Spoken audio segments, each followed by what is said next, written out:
Monsoon सत्र में आप सबका स्वागत है। सावन का पवित्र मास चल रहा है और इस बार तो डबल सावन है और इसलिए सावन की अवधि भी जरा ज्यादा है और सावन मास पवित्र संकल्प के लिए, पवित्र कार्यों के लिए बहुत ही उत्तम माना जाता है। और आज जब लोकतंत्र के मंदिर में इस सावन के पवित्र मास में मिल रहे हैं तो ये लोकतंत्र का मंदिर ऐसे अनेक पवित्र कार्य करने के लिए इससे बड़ा उत्तम अवसर नहीं हो सकता है। मुझे विश्वास है कि सभी माननीय सांसद मिलकर के इस सत्र का जनहित में सर्वाधिक उपयोग करेंगे।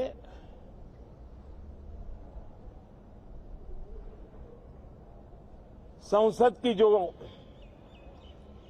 जिम्मेवारी है और संसद में हर सांसद की जो जिम्मेवारी है, ऐसे अनेक कानूनों का बनाना, उसकी विस्तार से चर्चा करना बहुत ही आवश्यक है। और चर्चा जितनी ज्यादा होती है, चर्चा जितनी ज्यादा पैनी होती है, उतना जनहित में दूरगामी परिणाम देने वाले अच्छे निर्णय होते हैं। सदन में जो माननीय सांसद आते हैं वो धरती से जुड़े हुए होते हैं, जनता के दुख दर्द को समझने वाले होते हैं और इसलिए जब चर्चा होती है तो उनकी तरफ से जो विचार आते हैं वो जड़ों से जुड़े हुए विचार आते हैं और इसलिए चर्चा तो समृद्ध होती है, निर्णय भी सशक्त होते हैं, परिणामकारी होते हैं। और इसलिए मैं सभी राजनीतिक दलों को, सभी माननीय सांसदों को इस सत्र का भरपूर उपयोग करके जनहित के कामों को हम आगे बढ़ाएं। ये सत्र अनेक रूप से महत्व का भी है क्योंकि इस सत्र में जो बिल लाए जा रहे हैं वो सीधे सीधे जनता के हितों से जुड़े हुए हैं। हमारी युवा पीढ़ी जो पूरी तरह डिजिटल वर्ल्ड के साथ एक प्रकार से नेतृत्व कर रही है, उस समय डेटा प्रोटेक्शन बिल देश के हर नागरिक को एक नया विश्वास देने वाला बिल है और विश्व में भारत की प्रतिष्ठा बढ़ाने वाला बिल है। उसी प्रकार से नेशनल रिसर्च फाउंडेशन, ये बिल एनआरएफ नई शिक्षा नीति के संदर्भ में एक बहुत बड़ा अहम कदम है और इसका उपयोग अनुसंधान को बल देना, इनोवेशन को बल देना, रिसर्च को बल देना और हमारी युवा पीढ़ी जो विश्व के अंदर नए उपक्रमों के द्वारा विश्व का नेतृत्व करने का सामर्थ्य रखती है, उनके लिए बड़ा अवसर देकर के आ रही है। जनविश्वास बिल सामान्य मानवीय के प्रति भरोसा करना,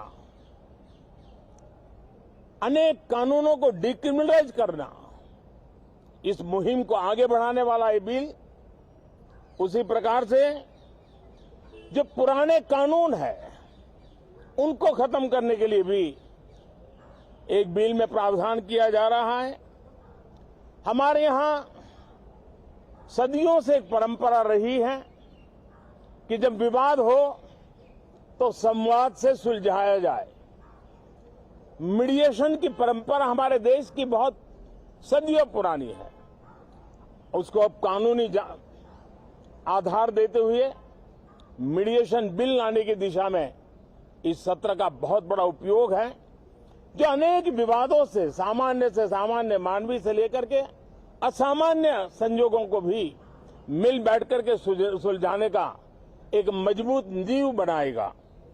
इसी प्रकार से डेंटल मिशन को लेकर के एक बिल जो हमारे डेंटल कॉलेजेस के लेकर मेडिकल के छात्रों के लिए एक नई व्यवस्था को आकार देगा। ऐसे अनेक महत्वपूर्ण बिल इस बार इस सत्र में संसद में आ रहे हैं। तब ये जनहित के हैं, ये युवा हित के हैं, ये भारत के उज्जवल भविष्य के लिए हैं। मुझे विश्वास है कि सदन में गंभीरतापूर्वक इन बिलों पर चर्चा करके हम बहुत तेजी से राष्ट्रहित के महत्वपूर्ण कदमों को आगे बढ़ाएंगे।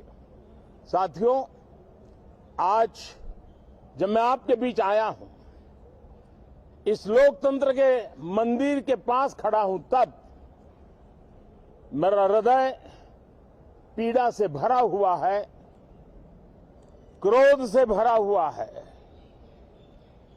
मणिपुर की जो घटना सामने आई है, किसी भी सभ्य समाज के लिए ये शर्मसार करने वाली घटना है। पाप करने वाले, गुनाह करने वाले कितने हैं, कौन है, वो अपनी जगह पे है, लेकिन बेइज्जती पूरे देश की हो रही है। 140 करोड़ देशवासियों को शर्मसार होना पड़ रहा है। मैं सभी मुख्यमंत्रियों से आग्रह करता हूं कि वे अपने राज्य में कानून व्यवस्था को और मजबूत करें, खास करके हमारी माताओं बहनों की रक्षा के लिए कठोर से कठोर कदम उठाएं। घटना चाहे राजस्थान की हो, घटना चाहे छत्तीसगढ़ की हो, घटना चाहे मणिपुर की हो, इस देश में, हिंदुस्तान के किसी भी कोने में, किसी भी की राज्य सरकार में राजनीतिक वाद विवाद से ऊपर उठ करके कानून व्यवस्था का महात्म्य, नारी का सम्मान, और मैं देशवासियों को विश्वास दिलाना चाहता हूं, किसी भी गुनहगार को बख्शा नहीं जाएगा। कानून अपनी पूरी शक्ति से, पूरी सख्ती से एक के बाद एक कदम उठाएगा। मणिपुर की इन बेटियों के साथ जो हुआ है, इसको कभी माफ नहीं किया जा सकता है। बहुत बहुत धन्यवाद दोस्तों।